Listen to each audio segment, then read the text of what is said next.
देखते हैं profit and loss का सबसे मोस्ट इम्पोर्टेंट क्वेश्चन जो है ये है।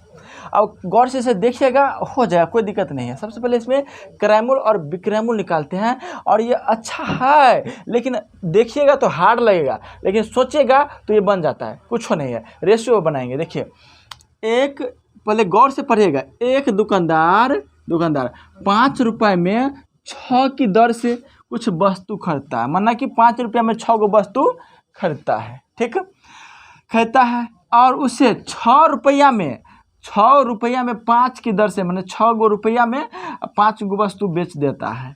तो कहता है उसका लाभ अथवा हानि प्रतिशत क्या होगी।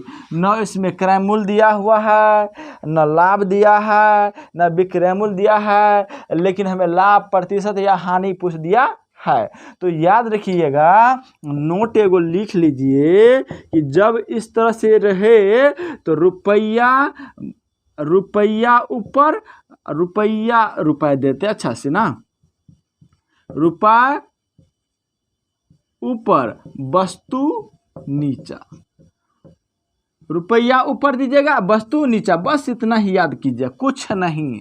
रुपया ऊपर वस्तु नीचा, रुपया ऊपर वस्तु नीचा। तो इसमें कितना रुपया है, तो 5 रुपया। ये ट्रिक है क्रय मूल्य निकालने का ट्रिक। तो क्रय मूल्य यहाँ पे दीजिए, अब विक्रय मूल्य यहाँ पे लिख लीजिए।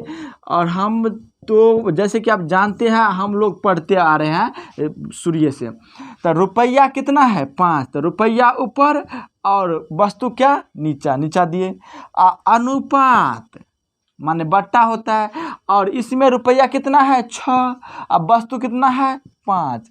और जैसे कि आप जानते हैं कि अनुपात का मतलब होता है बट्टा, अब बट्टा का अर्थ होता है भाग। इसका मतलब है 5/6 में भाग देंगे 6/5 से। इसका मतलब है कि जब ये मोटी लकीर हो गया ऐसे वाला भाषा में, और जब हम इसे उल्टाएंगे तो 5 गया ऊपर, 5 गया का ऊपर, और ये 6 आएगा नीचा।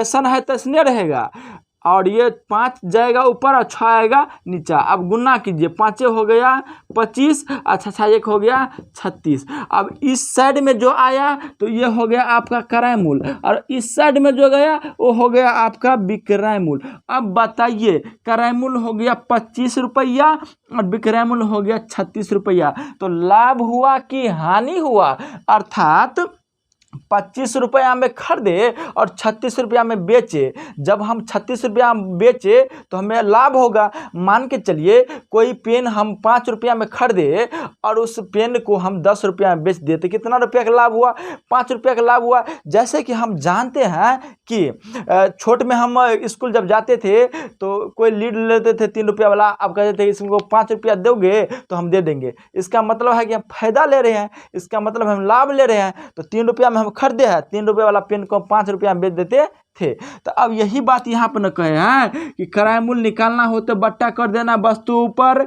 रुपया ऊपर वस्तु नीचा, रुपया ऊपर वस्तु नीचा। अब गुना करने के बाद हम आगे इतना, तो क्रय मूल्य हो गया आपका 25 रुपया, अब विक्रय मूल्य हो गया आपका 36 रुपया। तो लाभ कितना हुआ, तो विक्रय मूल्य घटे लाभ, विक्रय मूल्य घटे क्रय मूल्य, तो जो निकलेगा घटा के वो आपको हो गया लाभ।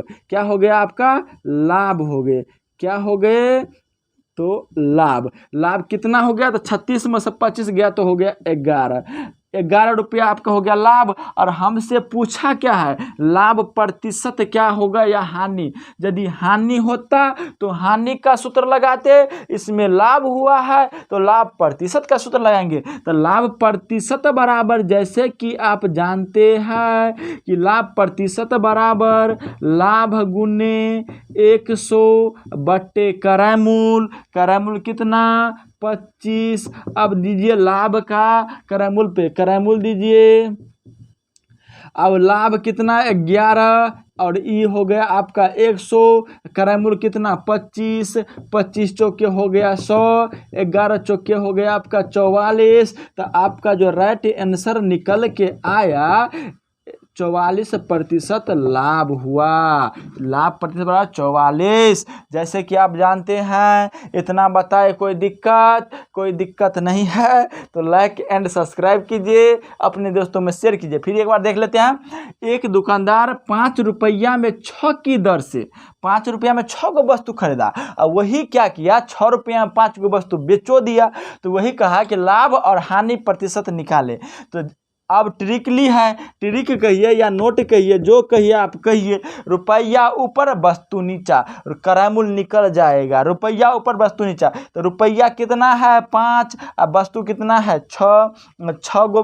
पहले देखिए, रुपया 5 वस्तु 6 और फिर 6 रुपया 6 वस्तु 5 दिए।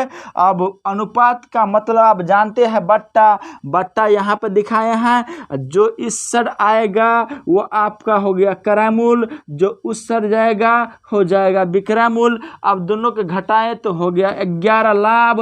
अब यहाँ पे होता है लाभ प्रतिशत बराबर लाभ गुने 100 बट्टे करामूल, करामूल जाएगा। इस हिसाब से काट खोट के बराबर किए। इसमें इंजीनियरिंग सीखना नहीं है, काटना है। इसका हो गया ये। अब देखिए अच्छा से हो गया। यही क्वेश्चन ITI हो या चाहे कोई कंपटीशन हो, सीटेट सुपरटेट में इतना हार्ड नहीं आता, लेकिन मतलब इस टाइप का आ जाते हैं। तो मिलते हैं अगला वीडियो में, तब के लिए जय हिंद जय भारत।